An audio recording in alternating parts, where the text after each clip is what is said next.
Hi guys, it's Miss A back with another story. I hope you're enjoying them.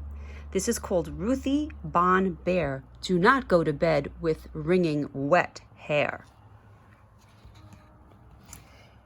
In the middle of winter, in a tucked away town, where the snow never seemed to stop coming down, in a mountain-sized house the color of sky, lived a girl with thick hair that took too long to dry.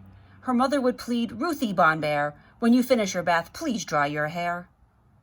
But her hair often tangled, especially when wet. Brushing and drying just made her upset.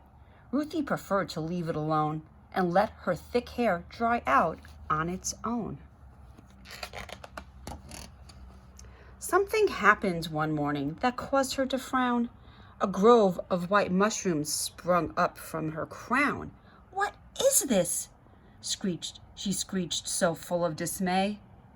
"How did my head ever end up this way?" "I've told you once and I've told you twice," reminded her mother in a voice not so nice. "Do not go to bed with a wringing wet head.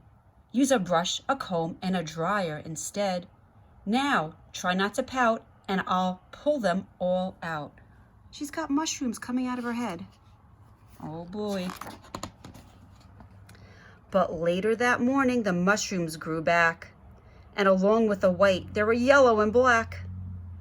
What Ruthie saw next sure gave her a start. A new trail of ferns poked right through her part. Look at that, guys. And on the back of her noggin, so increasingly fertile, grew a mound of green moss in the shape of a turtle. Did you ever see such a thing? "It looks like a forest is growing up there. Do something quick, please save my hair." "I've told you once, I've told you twice," reminded her mother in a voice not so nice. "Do not go to bed with a wringing wet head. Use a brush, a comb, and a dryer instead.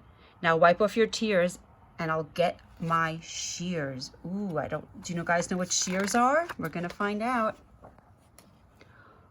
All through the next day, Ruthie's head was still troubled. The mushrooms were back, but their quantity doubled.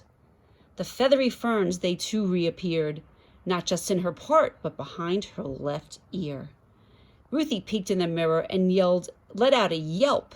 6 water lilies now clung to her scalp. Look at this, guys. What's going on in her hair? The house was soon crowded in all sorts of places, with lily-filled urns and overstuffed vases. Decorative wreaths that were braided with blooms hung over each doorway of all 18 rooms. And served with each meal every day after day was a fresh mushroom stew or a new soup or souffle. "I've told you once and I've told you twice," reminded her mother in a voice not so nice. "Just look at the trouble your wet hair can bring. I think you must now give the doctor a ring." Uh-oh. Let's see what happens.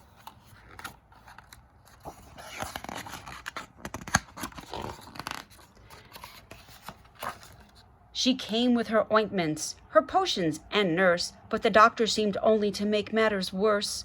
She pinched, she poked, she pricked, and she prodded, then scratched at her head while the nurse simply nodded. "I'm not able to help, but I do have a plan. Maybe the gardener could lend you a hand." Oh no. The gardener had long ago packed up his hoe, his pots and his seeds at the first sign of snow.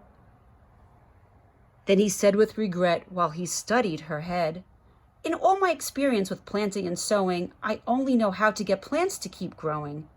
It seems Ruthie's roots do in fact need repair. Perhaps you'll consider an expert in hair." The hairdresser came with his boxes and trays, filled with hair products, gels, tonics, and sprays. He trimmed back the lilies and combed through the moss. He pinned down the ferns and massaged in a gloss.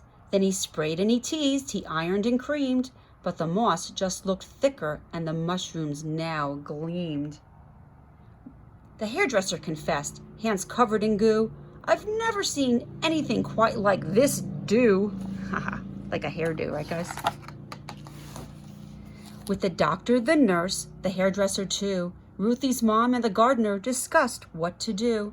A smile crossed the face of Ruthie Bair, for the weather outside had captured her stare. Ooh, what's going on outside, guys? With no coat and no boots, she ran out in the cold. Then before her mother or others could scold, she turned to them all and began to explain. Surely you almost think I am insane, but the reason I'm out here like this is the snow. It is because in the winter plants no longer grow. And just when the crowd had thought they'd seen the worst, she dove into the snow and landed head first. Her mom and the doctor tugged with their might. The gardener and hairdresser pulled her upright. Oh my goodness.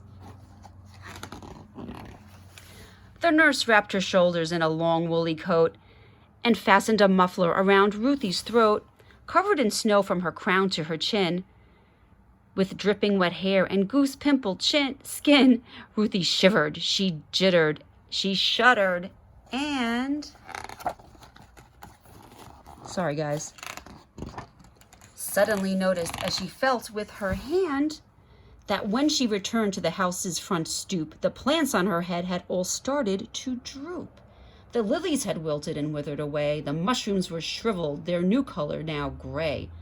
The turtle-shaped moss had plopped to the ground. The plums of green fern were now sagging and brown.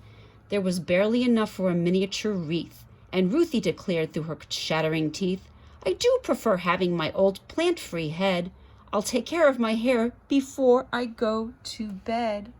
Let's see what happens. Back in her house, with a dryer in hand, she dried her wet mane to the very last strand. She brushed, she combed, and she styled with deft. Not a single droplet of moisture was left. But when Ruthie awoke the very next day, it seemed more trouble was heading her way.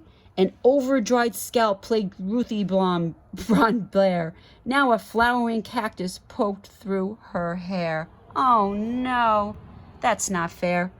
That was fun, friends. See you soon. Bye from Miss A.